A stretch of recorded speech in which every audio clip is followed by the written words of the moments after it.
Hello you all, I am BlaqueWitchYaya. Thank you so much for tuning into this video, and I'm back. Work got crazy all of a sudden, and I was also in the middle of taking finals for college, and I am a stickler for school, so I am very strict about making all A's. So I really wanted to put my focus into that, and with work going crazy, I didn't have the time that I usually have to film, so I do apologize, but we are back. It was just a lot going on, but I am back to my regular posting schedule, or this new posting schedule that I've been wanted to do.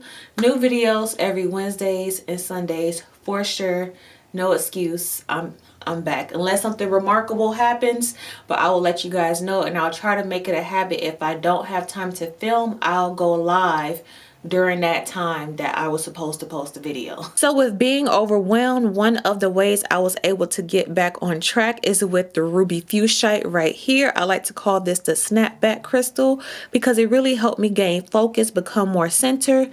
Since this stone is associated with the heart chakra, it really just helps you to get back on track, stay focused, really figure out what you need to do, calm you down if you're feeling overwhelmed, take away any stress or blockages that may be preventing you from performing well.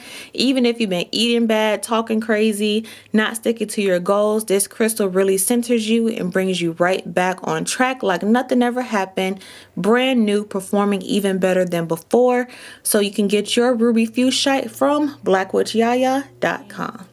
So I constantly get questions in regards to spell work. Many people want to do spells, whether it's on their family, on themselves, on a coworker, on a loved one, but it's usually their first time ever doing a spell. So I don't like to put strict rules on spirituality because at the end of the day, it's what fits you.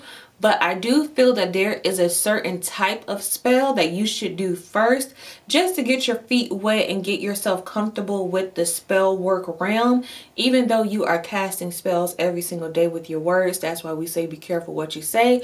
But if you really wanted to get down and dirty into doing spell work, I always suggest a certain type just to make it easier, so you can really see what you're capable of and learn to trust yourself more. So as you continue doing spell work, you will just have a good foundation to go by. So when it comes to doing your very first spell, you really want to make sure that you are first just doing something that you feel comfortable with.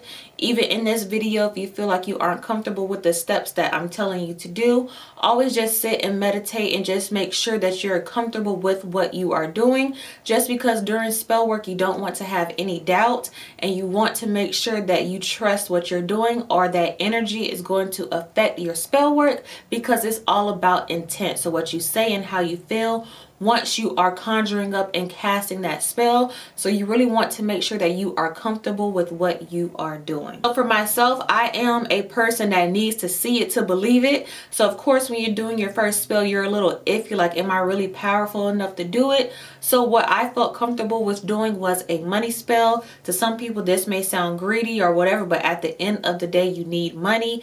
And you can't be afraid of saying that and knowing that you actually need it, because it's the driving source of just maneuvering through life. Not all things, but main things. And I say that because some people find money a little bit cliche, but at the end of the day, you need it. Also, side note, if you are one of those people who feel like that, you should read the book You Are a Badass at Making Money. It takes away the cliches and taboos of just the whole money situation. That's a side note, but I just know a lot of people are afraid to do money spells because they don't want to feel greedy. But at the end of the day, you need it. So why not do it? Don't avoid it just because you feel like it's tacky. If you need it, you need it. So the first spell I decided to do was a money spell because, like I said before, for me, I need to see something like and have it in my hand in order to know that I knew what I was doing. So I wanted to attract something physical, something, not someone. So I knew I wanted to do a money spell because if I seen the money pouring in, I knew, okay, what I did worked. I know what I am doing. This doesn't have to be money. This could be a promotion at your job. This could be a new car. This could be, I don't know, anything for me that was physical and tangible and I could actually see it happen. I knew I wanted that to be my first spell because I feel like that just makes it easier on people, because once they actually see it happen with their own eyes, it just gains trust within themselves more. So when they move on to do their next spell, they feel a bit more comfortable. So I prefer your first spell to be something like that, and it's really more simple to do because it's is mostly about manifesting and affirmation, so it's more easier to obtain and attract. Whereas with another type of spell, if you want to do for like inner peace, calmness, or patience or whatever, that may be a little bit more hard to track because you may be questioning yourself like, am I really at peace, or am I forcing myself to be at peace? Is this spell really working, or am I tricking myself into thinking that it's working? Whereas if you do something that's more physical and tangible, it's like, oh yeah, I have this money. This wouldn't have came if I didn't do this spell. But doing that just makes it a lot more easier to gain trust in yourself within your spiritual journey. Just doing something that's simple and tangible. Don't try to attract nothing grandiose. If you feel comfortable to, by all means do it, but just trying to attract something simple, it will help you out in just trusting yourself in your spiritual journey as you go along. Now, I know what you're thinking. What's the difference between a money ritual, a money spell, or just a spell and a ritual in general? I use them both hand in hand, but just for a simple definition, a spell is more of wham, bam, thank you, ma'am. It's kind of one time set and done. It's continuous. Whereas a ritual is something that you do continuously, whether it's doing a money ritual where you're constantly giving yourself affirmations. If you want to manifest a promotion at your job or whatever, you're constantly like shaking up your manifestation jar, or you're constantly writing down, reading your petitions, saying your affirmations. It's something that you do almost every single day to keep it up. But for myself, if I do a spell for something, I'm also going to have a ritual that goes along with it. For example, sticking on the subject of money. If I were to do a money spell, I will do the money spell, money pot, or whatever, but I will also have a petition or a crystal with me as well, where I'll hold the crystal and read the petition continuously, just because I feel like that just helps the spell become stronger and just continuous. Because in my head, I'm like, I don't want the spell to run out, so let me just keep giving it energy and attention, so I could just keep that energy and that synchronicity flowing. So since this is your first spell, you may not have all the bottles of Florida water, the candles, the herbs, the oils, and that's fine, because always remember, the most powerful part of a spell are your words. For example, if you go to a Botanica and you get a protection candle, if you just burn it, whatever, like, you gotta give it some action. You got to give it direction. Why are you burning this candle? So it could be as simple as cleaning off the candle because you don't know who all touched it in that Botanica. And just while you're lighting it, this candle is for protection of my household. You have to give things intent and direction. That's why no spell can work without words. Like, you just can't grab the candle and burn it and be like, all right, I'm protected. That candle don't know why it's burning. You have to put your energy on it and your intent. This is also related to the fact that we have curse words. We use the word curse interchangeably. It could be putting a curse on someone or cursing them out. That just shows how powerful words can be, that it can actually curse someone, because you could hurt someone's feelings, you could tear them down, you could ruin their whole entire day just from simple words. So the words are the most powerful. So if you do not have all the oils and herbs and candles, your words will do the trick. You can write you down a powerful petition. If you want to take away negative energy, you can write it down, burn the paper safely. Words have power, so that's the most important ingredient in spell work, and without words, no spell can work. And within the word itself, spell works. Spelling is a spell. Write down, use your intelligence, use your emotions, and use your feelings to really direct how you want the spell to go.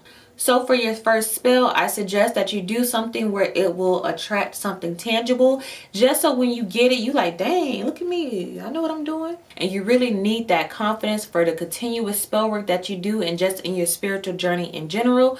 Because when you're first starting out, you're always questioning yourself. Even if you have a dream, like, did I make myself have that dream? Or is the universe really speaking to me, or am I talking to myself? So for your first spell, if you do something that will bring in something that you could touch or see it, it'll just make it a lot easier for whatever ritual you do afterwards. I also suggest a simple spell like this as well, because when you're doing spell work, you're doing spells on yourself, you want to be very careful. Because like I say, with anything, the spiritual world, the universe is very literal. Hence why, again, words are the most powerful ingredient when it comes to spell work and rituals. you have to be very literal and precise. Even your 1-page petition turns into 3 pages because you got into so much detail and just really breaking down stuff. So be it, because you want to be as detailed as possible to not leave any gaps, because once you're conjuring up the universe and spirits, it's going to give you exactly what you asked for. That's why people say be careful what you ask for, because you just might get it.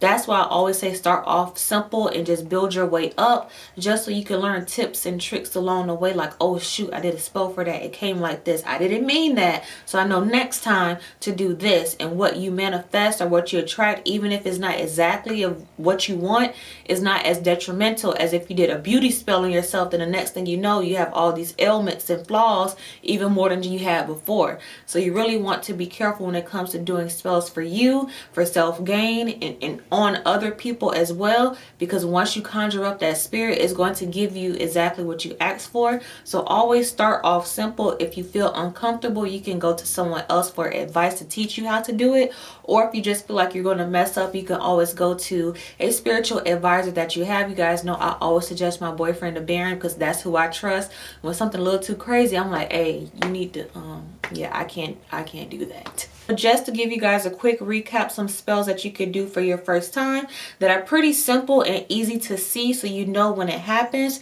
You can do a money spell. I'll link one down below. You can do, if you have a YouTube channel, you can do a spell to gain more subscribers. So once you see that number going up, you're like, okay, I know I did that because obviously I see it. There's no doubt about it. You can do a spell to perform well in school. So you know once you make those good grades, it's like, okay, I did that. There's no doubt about it. It's straight A's on this report card here or on my transcript. But thank you guys so much for tuning into this video. If you have any questions, please leave them down below and we could have a nice conversation helping each other out. If you have already done your first spell, let me know what your first spell was down below and what you did and how did you get the confidence to do it. But thank you guys again for your patience, for watching this video, for sticking with me. And like I always say, as above, so below, as within, so without, as the universe, so the soul. Until next time, you guys, Ashe, baby.